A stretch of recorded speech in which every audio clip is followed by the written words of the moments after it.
Tatanong kasi, Udong, may nagtatanong, ano daw vitamins ang iniinom mo?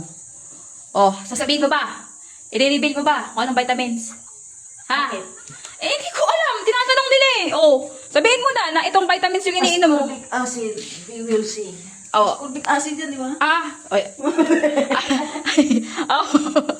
Sabi, nagtataka si tatanong, ayan na. Oh, ayan yung ininom mong vitamins. Ba't ba kasi ganyan yan yung ininom mo?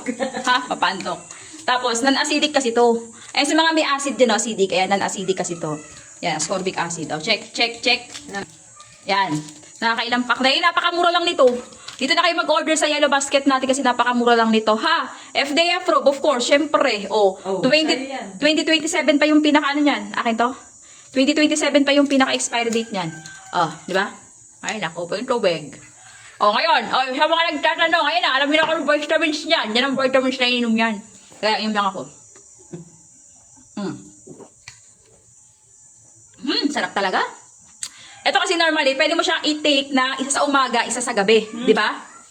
Pero syempre, bago mo gawin yun, magpa-check muna kayo kay doctors nyo kung fit sa inyo yan. O, di ba? O, ano pang inaantay? Ano pang inaantay? Saan mag-check out dong? Para hindi maligaw ng landas at saka literal yung mag-check out. Sa Yellow Basket. Okay, goods.